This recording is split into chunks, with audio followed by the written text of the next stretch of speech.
আসসালামু আলাইকুম রহমতুল্লাহি ওয়া বারাকাতুহু। আমাদের সামনে চলে এসেছে ঈদ উল আজহা অর্থাৎ কুরবানির ঈদ। এই কুরবানির ঈদে যাদেরকে আল্লাহ রাব্বুল আলামিন সামর্থ্য দিয়েছেন, প্রত্যেকে আমরা কুরবানি করার জন্য চেষ্টা করি।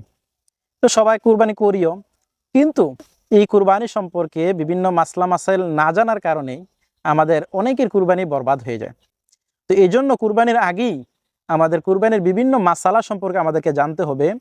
যদি মাসালা সম্পর্কে আমরা অবগত থাকি, তাহলে এই ভুলগুলো আমাদের দ্বারা হবে না। এজন্য আমরা কুরবানির আগেই কুরবানির মাসালা সম্পর্কে আমরা জেনে নিই। তো প্রথম জানা বিষয় হচ্ছে যে কুরবানি কার উপর ওয়াজিব। নেশাব পরিমাণ সম্পদের যে ব্যক্তি মালিক তার উপর কুরবানি ওয়াজিব। এখন আবার প্রশ্ন যে নেশাব কতটুক? ওই যে জাকাতের যে হিসাব 7.5 ভরি স্বর্ণ অথবা 52.5 ভরি রূপা, এর সমপরিমাণ যদি কারো কাছে যদি টাকা থাকে, তাহলে তাকে কুরবানি দিতে হবে, তার উপর কুরবানি ওয়াজিব। এখন দ্বিতীয় আরেকটা প্রশ্ন হচ্ছে যে এই নেশাবটা কতদিন দরকার। অর্থাৎ জাকাতের ক্ষেত্রে আমরা 1 বছর শর্ত করে থাকি, বা 1 বছর আল্লাহ রাব্বুল আলামিন শর্ত করেছেন যে 1 বছর ওই নেশাব পরিমাণ সম্পদের মালিক সে থাকতে হবে, তাহলে তার উপর জাকাত ওয়াজিব, জাকাত ফরজ। কিন্তু কুরবানির ক্ষেত্রে কিন্তু সম্পূর্ণ ভিন্ন। যেই দিনগুলোতে কুরবানি করা হয় অর্থাৎ 3 দিন, জিলহজ মাসের 10, 11, 12, এই 3 দিনের মধ্যেই কুরবানি করতে হয়।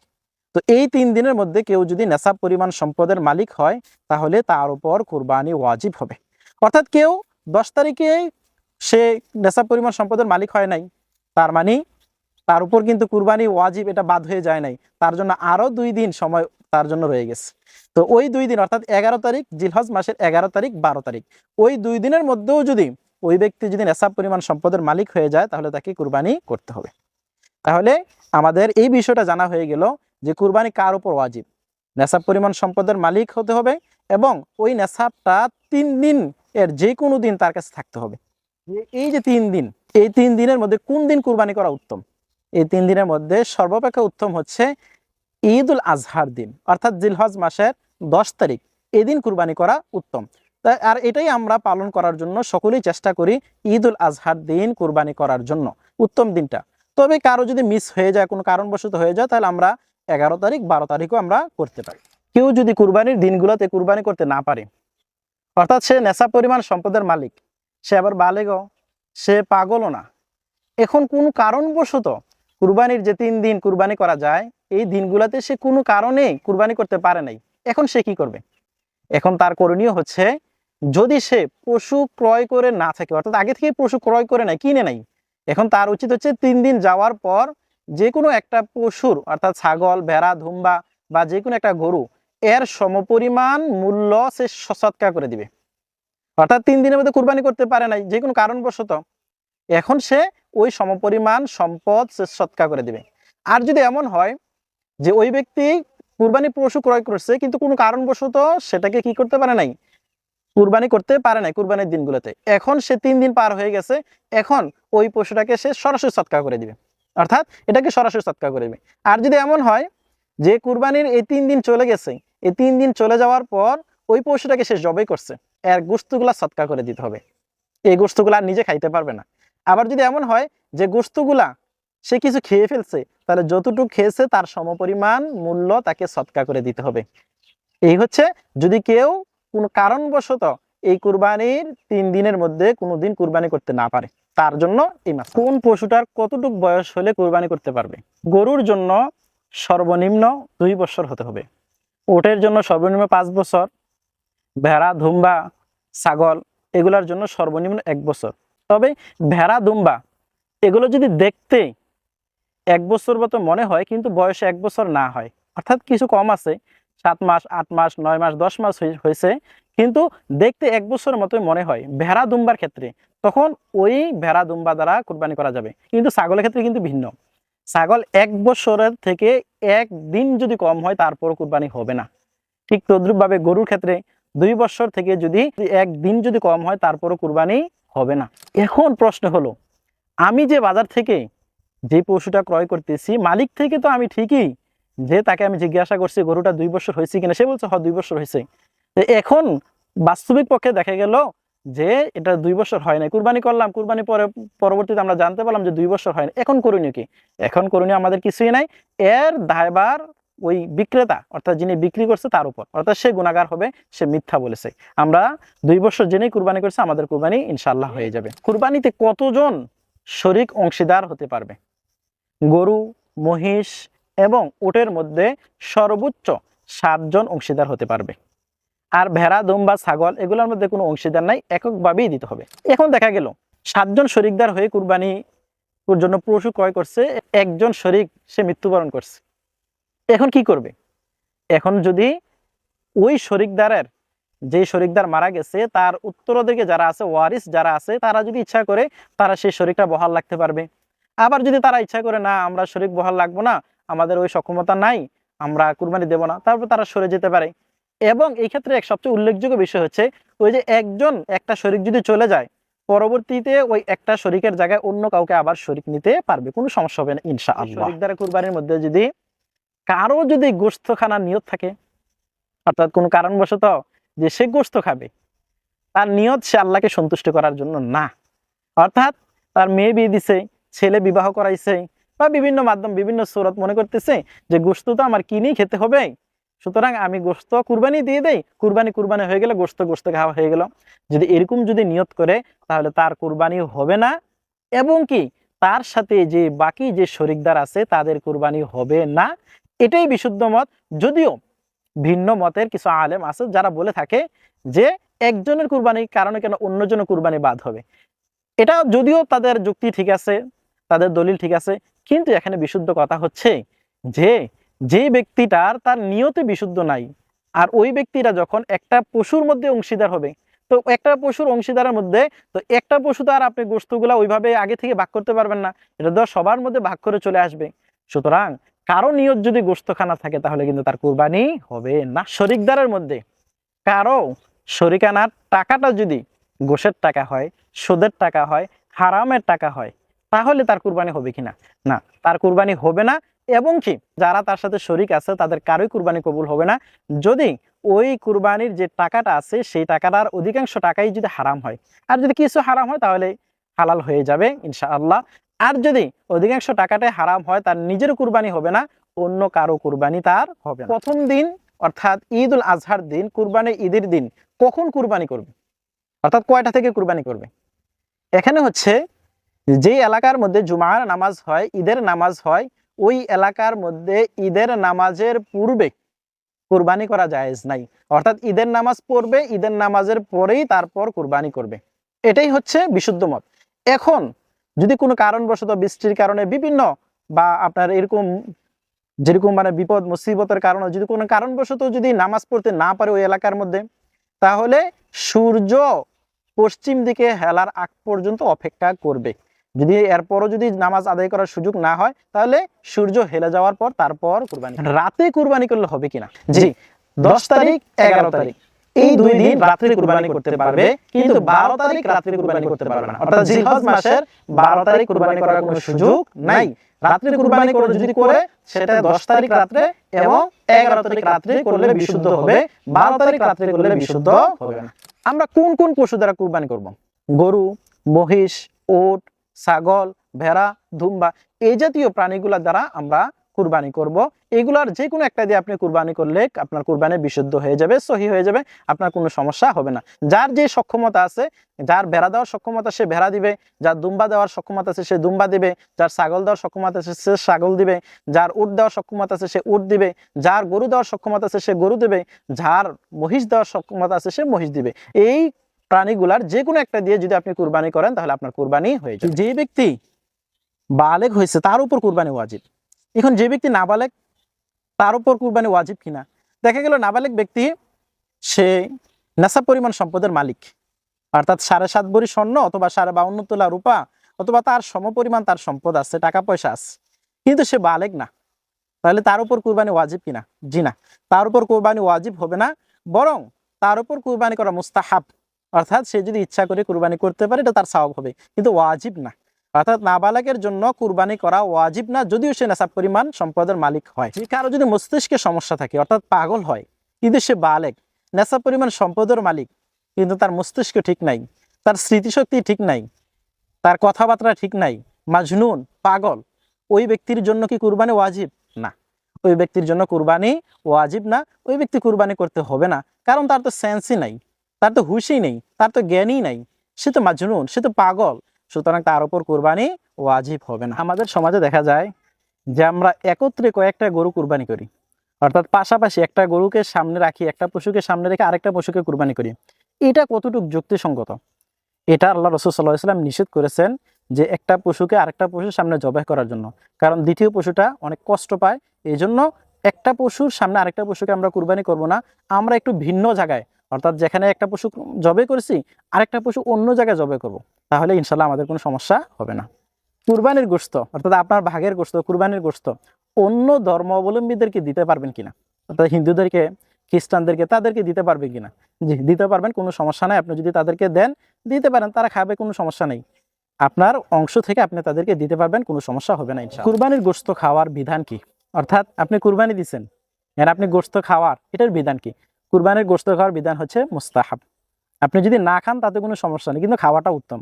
আপনি কুরবানি দিচ্ছেন, গোশত খাবেন না, এটা দেখতেও তো ভালো লাগে না। সুতরাং কুরবানি দিচ্ছেন, গোশত খাবেন, এটাই হচ্ছে মুস্তাহাব। না খেলেও কোনো সমস্যা নেই। রাসূল সাল্লাল্লাহু আলাইহি ওয়াসাল্লামের পক্ষ থেকে কুরবানি করা জায়েজ আছে কিনা, অর্থাৎ রাসূলের পক্ষ থেকে কুরবানি করা জায়েজ আছে কিনা? যে অবশ্যই কুরবানি করা জায়েজ আছে। কেউ সামর্থ্যবান যারা আছে তারা রাসূলের নামে কুরবানি করা, এটা উত্তম।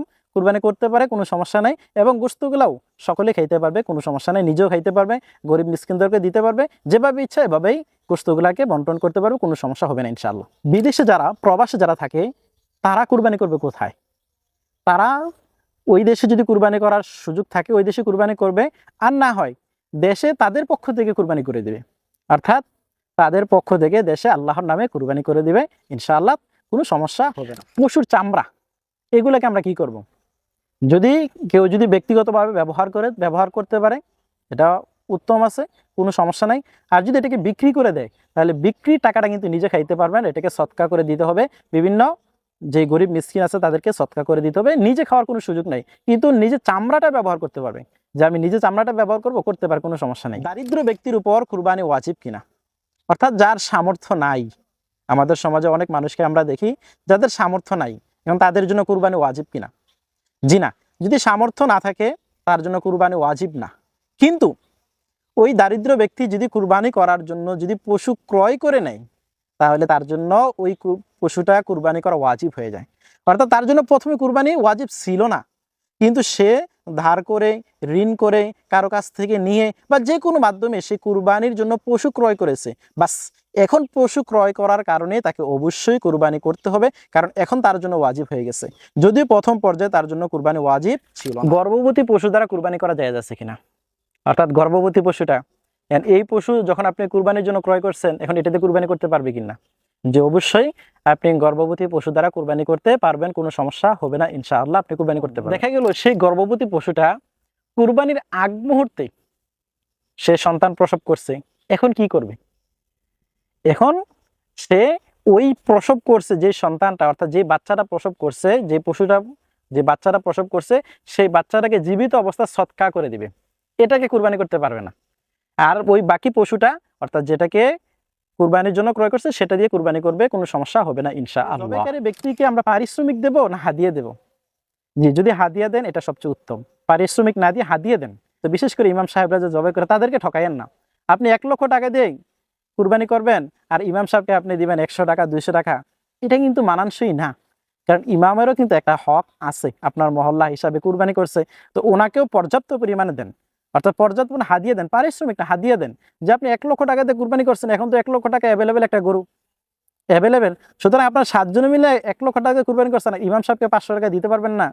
এই জিনিসটা কৃপণতা করিয়েন না। ইমামদের দিকে একটু তাকান, হুজুরদের দিকে একটু তাকান, অন্তত পক্ষে সর্বনিম্ন 5 থেকে 700 টাকা তাদেরকে হাদিয়া দেন, তারাও খুশি, আপনারাও খুশি। আমাদের সমাজে একটা কুসংস্কার প্রচলিত আছে যে কুরবানির দিন হাঁস মুরগি এগুলাকে জবাই করা যায় না, এটা সম্পূর্ণ কুসংস্কার। আপনি যত ইচ্ছা হাঁস মুরগি জবাই করতে পারবেন, কোনো সমস্যা নেই, কিন্তু হাঁস মুরগির ক্ষেত্রে কিন্তু কুরবানির নিয়ত করা যাবে না, অর্থাৎ এগুলো এইভাবে জবাই করবেন। আর কুরবানির পশু তো কুরবানির ক্ষেত্রে জবাই করবেন, ইনশাল্লাহ কোনো সমস্যা হবে না। পশু ক্রয় করার পর যদি এমন কোনো আলামত দেখা গেছে যে আলামতগুলা পাওয়া গেলে কুরবানি হবে না, এমন যদি কোনো আলামত পশুর মধ্যে পাওয়া যায়, যেমন এক চোখ অন্ধ বা ল্যাংরা বা পাগল এরকম যখন পাওয়া যায়, তাহলে ওই অবস্থায় কি করবে? ওই অবস্থা করণীয় হচ্ছে, যদি ধনী ব্যক্তি হয় তাহলে সে আরেকটা কুরবানি করবে, আর যদি গরিব ব্যক্তি হয় তাহলে তার জন্য আর নতুন করে কুরবানি করার প্রয়োজন নাই। পশু কুরবানি করবে কোথায়, কোন জায়গার মধ্যে কুরবানি করবে? এমন জায়গাগুলো আমাদেরকে বেছে নিতে হবে যেই জায়গার মধ্যে পরিবেশ দূষণ হয় না, অর্থাৎ মানুষ কষ্ট পায় না, রক্তের কারণে, বিভিন্ন এই আবর্জনার কারণে মানুষের কষ্ট হবে না, এমন জায়গার মধ্যেই কুরবানি করতে হবে। অর্থাৎ এমন জায়গায় কুরবানি করবে না যেখানে মানুষের কষ্ট। কুরবানির পশু দ্বারা উপকৃত হওয়া যায় যাচ্ছে কিনা? কুরবানি পশু দ্বারা উপকৃত, যেমন কেউ কুরবানি পশু ক্রয় করছে, করার পর সেই প্রাণী দ্বারা হাল চাষ করছে, জমিনে চাষাবাদ করছে বা কোনো কিছু করছে, এই পশুর ক্ষেত্রে করণীয় কি? এখন দেখতে হবে যে যেই পশু দ্বারা সে হাল চাষ করিয়েছে, এখন অন্য পশু দিয়ে হাল চাষ করালে কত টাকা আসতো, বিনিময়টা কতটুকু আসতো, ওই বিনিময় অনুযায়ী সে ওই পরিমাণ টাকা সৎকা করে দিবে। অর্থাৎ যতটুকু সে পারিশ্রমিক করাইছে ওই পরিমাণ সে সৎকা করে দিবে, তাহলে ইনশাল্লাহ কোনো সমস্যা হবে না। কুরবানির পশুর দুধ পান করা যাবে কিনা? জি না, কুরবানির পশুর দুধ পান করা যাবে না। এখন যদি এমন হয় যে কুরবানির পশু এমন পরিমাণে দুধ তার ওলানের মধ্যে চলে আসছে, যদি দুধ দহন করা না হয় তাহলে তার কষ্ট হবে, তাহলে এই ক্ষেত্রে দহন করা যাবে, কিন্তু সেই দুধ নিজে খাইতে পারবে না, এটাকে সৎকা করে দিতে হবে। যদি কোনো ভুলবশত বা কোনো কারণবশত যদি খেয়ে ফেলে, তাহলে ওই দুধ পরিমাণ সমপরিমাণ টাকা সে সৎকা করে দিবে, এটা তার জন্য আবশ্যক হয়ে যায় সৎকা করে। মৃত ব্যক্তির পক্ষ থেকে কুরবানি করা যায় যাচ্ছে কিনা? অর্থাৎ যে ব্যক্তি মৃত্যুবরণ করছে, বাবা মা আত্মীয় স্বজনের মধ্যে কেউ মৃত্যুবরণ করছে, তাদের পক্ষ থেকে কুরবানি করা যায় যাচ্ছে কিনা? জি, তাদের পক্ষ থেকে কুরবানি করা জায়েজ আছে, তাতে কোনো সমস্যা নেই, কুরবানি করতে পারে। তবে যদি ওই মৃত ব্যক্তি ওসিয়ত করে থাকে, তাহলে ওই ওসিয়তকৃত কুরবানির গোশত তারা কেউ খাইতে পারবে না। যদি ওসিয়ত করে থাকে তাহলে গোশত খাইতে পারবে না, আর যদি ওসিয়ত না করে থাকে, মানে এমনি কুরবানি করছে মৃত ব্যক্তির নামে, তাহলে এই গোশত সবাই খাইতে পারবে, কোনো সমস্যা হবে না ইনশাআল্লাহ। বেশি কুরবানির গোশত রাখা যাবে কিনা? অনেকেই বলে 3 দিনে বেশি কুরবানির গোশত রাখা যাবে না, এই কথাটা ভুল। যতদিন ইচ্ছা ততদিন রেখে খাইতে পারবে, কোনো সমস্যা হবে না ইনশাল্লাহ। আপনার যতদিন, আপনার যদি একদিন ইচ্ছা খেয়ে আপনি একদিন খেতে পারেন, আপনার 1 সপ্তাহ খান, 1 সপ্তাহ, 1 মাসে খান, 1 মাসে, কোনো সমস্যা নেই। আপনার যতদিন ইচ্ছা আপনি ততদিন কুরবানির গোশত রেখে খাইতে পারবেন, কোনো সমস্যা হবে না ইনশাআল্লাহ। পশুটা জবাই করবে কে? পশুটা জবাই করবে ওই ব্যক্তি যিনি কুরবানি দিবে, অর্থাৎ নিজের পশুটা নিজে জবাই করাই হচ্ছে উত্তম, সর্বোত্তম পন্থা এটা, যে নিজের পশুটা নিজে জবাই। হুজুর দিয়ে জবাই করা যাবে কিনা? যে অবশ্যই হুজুর দিয়ে জবাই করা যাবে। এখন দেখা গেল হুজুর জবাই করছে বা যে কোনো একজন প্রথমে জবাই করছে, এখন জবাই করার পর দেখা গেল ওই পশুটা মানে মৃত্যুবরণ করতেছে না, এখন দ্বিতীয় আরেক ব্যক্তি ছুরি চালাইলো, তাহলে এখন দেখতে হবে যে উভয় ব্যক্তি বিসমিল্লাহ বলছে কিনা, বিসমিল্লাহ আল্লাহু আকবার বলছে কিনা, উভয় ব্যক্তিকে দেখতে হবে। কারণ এই দুই ব্যক্তির, অর্থাৎ দুনো ব্যক্তি জবাই করছে, দুনো ব্যক্তির কেউ যদি বিসমিল্লাহ আল্লাহু আকবার যদি কেউ পরিত্যাগ করে, তাহলে কিন্তু কুরবানি আর হবে না। আমাদের সমাজে যে একটা জিনিস প্রচলিত আছে, যে কুরবানির গোশতগুলাকে 3 বন্ডক করতে হয়, 1 বন্ডক নিজের জন্য, 1 বন্ডক আত্মীয় স্বজনের জন্য, 1 বন্ডক গরিব মিসকিনের জন্য। এটা কতটুকু? যে এটা হচ্ছে মুস্তাহাব পর্যায়ের, অর্থাৎ এটা আবশ্যক নয় যে আপনার 3 বন্ডকই করতে হবে, এমন না। আপনার সামর্থ্য আছে, আপনি 3 বন্ডক, আপনি 4 বন্ডক করলেন, আপনার নিজের জন্য অল্প কিছু রেখে দিলেন, বেশি অংশ গরিবদেরকে দান করে দিলেন, কারণ গরিব মানুষরা তো আর সারা বছর গোশত খাইতে পারেন, আপনি তো অন্য সময় খাইতে পারেন, সুতরাং আপনার জন্য উচিত আপনি একটু বেশি দেন। আবার যে ব্যক্তি গরিব অসহায় মানুষ, সারা বছর গোশত কিনে খাইতে পারে না, ওই ব্যক্তির জন্য উচিত হচ্ছে সে কিছু গোশত নিজের জন্য রেখে দিবে, যেহেতু বছরের অন্য সময় সে গোশত খাইতে পারে না। সুতরাং 3 বন্ড করে এটা মুস্তাহাব, যদি কেউ যদি না করে তাতে কোনো সমস্যা নাই, কিন্তু এটা কৃপণতার পরিচয়। কেউ যদি গরিব মিসকিনকে না দেয়, এটা কৃপণ, সে আল্লাহর কাছ থেকে সম্পদ পাওয়ার পর কুরবানি করছে, অথচ এটা নিয়ে সে কৃপণতা করছে। তো ইচ্ছা করলে সবগুলাই সে খাইতে পারবে, কোনো সমস্যা হবে না ইনশাআল্লাহ। আমাদের সমাজে দেখা যায় যে আমরা কুরবানি গোশতটা সবাই খাই, অনেক ক্ষেত্রে যে গোশতের যে, অর্থাৎ কুরবানি পশুর যে বট আছে, অর্থাৎ উজুরি আছে বা বিভিন্ন চর্বি আছে, এগুলো অনেকে বিক্রি করে দেয়। যদি এগুলো কেউ বিক্রি করে দেয়, এটা জায়েজ নাই, অর্থাৎ কুরবানির কোনো অংশ বিক্রি করা জায়েজ নাই, বিক্রি করতে পারবে না। কুরবানির গোশত, চর্বি বা অন্য কিছু ভুঁড়ি, এগুলো কোনো কিছু বিক্রি করতে পারবে না। জবাইকারী ব্যক্তি বা কসাই ব্যক্তিকে পারিশ্রমিক স্বরূপ গোশত দিতে পারবে কিনা? জি না, পারিশ্রমিক হিসাবে গোশত দিবে না, পারিশ্রমিক হিসাবে তাকে টাকাই দিবে। যদি হাদিয়া হিসাবে যদি দিতে চায়, তাহলে হাদিয়া হিসাবে দিতে পারে, এতে কোনো সমস্যা নেই।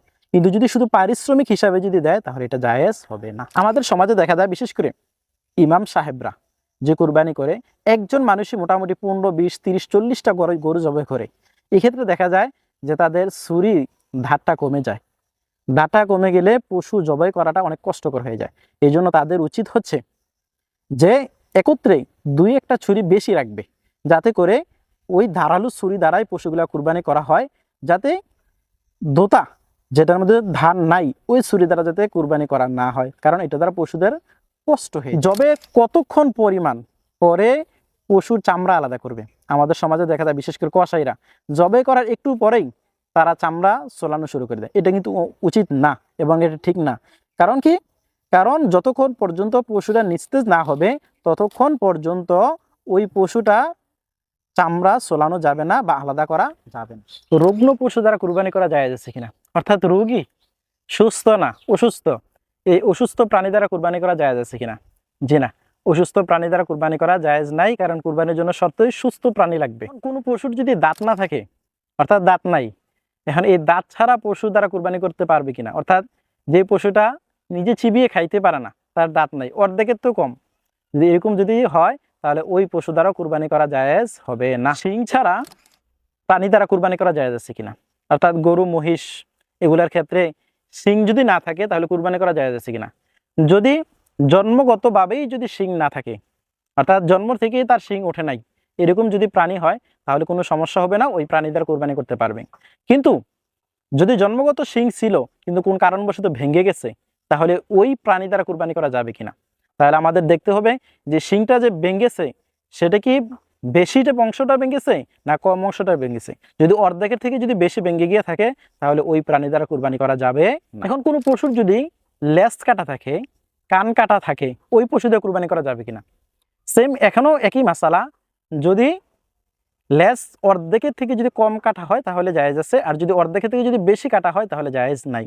কানের ক্ষেত্রে সেম, যদি কানটা যদি অর্ধেকের থেকে কম কাটা হয় তাহলে জায়েজ আছে সেই পশু দ্বারা কুরবানি করা, আর যদি অর্ধেকের থেকে যদি বেশি হয়, কান কাটা হয়, তাহলে সেই পশু দ্বারা কুরবানি করা জায়েজ নেই। অন্ধ পশু দ্বারা কুরবানি করা জায়েজ আছে কিনা, অর্থাৎ যেই পশুটা দেখে না, চোখে দেখে না, ওই পশুটা দ্বারা কুরবানি করা জায়েজ আছে কিনা? জি না, ওই পশু দ্বারা কুরবানি করা জায়েজ নাই। যদি এক চোখে যদি অন্ধ হয় সেই অন্ধ পশু দ্বারা কুরবানি করা জায়েজ নাই। পাগল পশু দ্বারা কুরবানি করা জায়েজ আছে কিনা, অর্থাৎ যেই পশুটা পাগল, তার সেন্স ঠিক নাই, মাজনুন পাগল, তার হুঁশ নাই, এই ধরনের পশু দ্বারাও কুরবানি করা জায়েজ নাই। কারণ কুরবানির ক্ষেত্রে শর্ত সুস্থ পশু লাগবে, তার আকল ঠিক থাকতে হবে, বুঝতে হবে সবকিছু, ওই ধরনের প্রাণী দ্বারাই কুরবানি করতে হবে, ওই সমস্ত পশু দ্বারাই কুরবানি করতে হবে। সুতরাং পাগল কোনো পশু দ্বারা কুরবানি করা জায়েজ নাই। বানজা পশু দ্বারা কুরবানি করা যাবে কিনা, অর্থাৎ যে পশুটা নারী কিন্তু কোনো সন্তান দেয় না, কোনো কারণবশত সন্তান হয় না, ওই পশু দ্বারা কুরবানি করতে পারবে কিনা? জি, ওই পশু দ্বারা কুরবানি করতে পারবে, কোনো সমস্যা হবে না ইনশাআল্লাহ। যেহেতু কুরবানির সাথে বাচ্চা হওয়া না হওয়ার কোনো সম্পর্ক নাই, সুতরাং ওই ধরনের বানজা পশু দিয়েও কুরবানি করতে পারবে, কোনো সমস্যা হবে না ইনশাআল্লাহ। কেউ যদি কুরবানির পশু ক্রয় করছে, তারপর সেই পশুটা হারিয়ে গেছে অথবা মরে গেছে, যদি এমন হয় তাহলে যদি ধনাঢ্য ব্যক্তি হয় তাহলে পরবর্তীতে সে আরেকটা পশু ক্রয় করে কুরবানি দিতে হবে। আর যদি অভাবগ্রস্ত হয়, অর্থাৎ গরিব যদি হয়, তাহলে সে আর অন্য আরেকটা পশু ক্রয় করতে হবে না, কারণ তার উপর তো কুরবানি এমনি ওয়াজিব না। কেউ যদি একটা পশু হারিয়ে যাওয়ার পর আরেকটা পশু ক্রয় করছে, ধনী হোক গরিব হোক, যদি ধনী হয় তাহলে সে দুইটা পশু থেকে যে কোনো একটা পশু কুরবানি করলেই হয়ে যাবে। কিন্তু যদি গরিব হয়, গরিব একটা পশু হারিয়ে ফেলছে, তারপর দ্বিতীয় আরেকটা পশু ক্রয় করছে, এখন দ্বিতীয় পশুটা ক্রয় করার পর সে ওই হারিয়ে যাওয়া পশুটাকে আবার ফিরিয়ে পেয়েছে, তাহলে ওই গরিব ব্যক্তির জন্য দোনোটা পশুই কুরবানি করতে হবে, একটা পশু কুরবানি করলে হবে না। যদি কুরবানির গোশতে ভাগে কম বেশি হয় তাহলে কুরবানি হবে কিনা, অর্থাৎ ইচ্ছাকৃতভাবে যদি কোনো অংশে একটু বেশি দেওয়া হয়, কোনো অংশে যদি একটু কম দেওয়া হয় ভাগের মধ্যে, তাহলে কুরবানি হবে কিনা? জি না, যদি ইচ্ছাকৃতভাবে কেউ যদি কম বেশি করে তাহলে কারো কুরবানি কবুল হবে না, যেহেতু এখানে ইচ্ছাকৃতভাবে শরীকদের মধ্যে কম বেশি করা হয়েছে। আর যদি ভুলবশত এক টুকরা দুই টুকরা এরকম যদি ভুলবশত হয় তাহলে ইনশাল্লাহ কবুল কুরবানি হয়ে যাবে। কুরবানির পশুতে আকিকা দেওয়া যাবে কিনা? জি ইনশাআল্লাহ, আকিকা কুরবানির পশুর মধ্যে দেওয়া যাবে, তবে উত্তম হচ্ছে আকিকা কিন্তু সপ্তম দিনে দেওয়া, এবং সেটা একটা ছাগল বা ভেড়া দুম্বা দিয়ে দেওয়াটাই হচ্ছে উত্তম। আর যদি অপরবশত কেউ যদি কুরবানির সাথে দেয়, আকিকা দেয়, তারপর আকিকা হয়ে যাবে, কিন্তু এটা উত্তম না এবং এটা সুন্নত না। সুন্নত সপ্তম দিনে দেওয়া এবং বকরি বা ভেড়া দুম্বা এটাই সুন্নত। কেউ যদি গরু মহিষ উট এগুলা একা কুরবানি দেওয়ার জন্য ক্রয় করছে, পরবর্তীতে কাউকে শরিক নিতে পারবে কিনা? যদি গরিব হয় তাহলে সে কাউকে শরিক নিতে পারবে না, যদি ধনী হয় তাহলে সে শরিক নিতে পারবে। কারণ যদি গরিব হয় তার উপর তো ওয়াজিবই না কুরবানি, তারপরও সে কেন ক্রয় করলো? তার জন্য ওয়াজিব ছিল না, কিন্তু সে কেন ক্রয় করলো? এজন্য সে কাউকে আর শরিক নিতে পারবে না। আর যদি বড়লোক হয় তাহলে সে অন্য কাউকে শরিক নিতে পারবে, কোনো সমস্যা হবে না ইনশাআল্লাহ। কোন ধরনের পশু কুরবানি করা উত্তম? একটু হৃষ্টপুষ্ট দেখে, একটু স্বাস্থ্যবান দেখে, একটু বলিষ্ঠ দেখে, একটু সুন্দর তরতাজা দেখে এই ধরনের পশু দ্বারা কুরবানি করাই উত্তম। এই জন্য আমাদের উচিত যে আমরা মানে পশুটা দেখতে ছোট হোক, কিন্তু দেখতে যদি একটু হৃষ্টপুষ্ট হয়, দেখতে একটু সুন্দর লাগে, একটু আকর্ষণ লাগে, এই ধরনের প্রাণী দিয়ে কুরবানি করাটা সর্বোত্তম। কোনো পশুর যদি 3 পা থাকে, অর্থাৎ 4 পায়ে আছে কিন্তু 1 পা ভর দিতে পারে না, 3 পায়ে চলে, এই পশু দ্বারা কুরবানি করা যাবে কিনা? জি না, এই ধরনের প্রাণী দ্বারা কুরবানি করা যাবে না। যে প্রাণী 3 পায়ে ভর দিয়ে চলে এবং যেখানে কুরবানি করবে সেখান পর্যন্ত সে সুস্থ অবস্থায় হেঁটে হেঁটে যেতে পারে না, এই ধরনের প্রাণী দ্বারা কুরবানি করা জায়েজ হবে না। এজন্য আমরা কুরবানির ক্ষেত্রে খুব সতর্কতা অবলম্বন করব যে যখনই পশু ক্রয় করব যে তার অঙ্গ প্রত্যঙ্গগুলা সঠিক আছে কিনা এটা আমরা একটু দেখে নেব।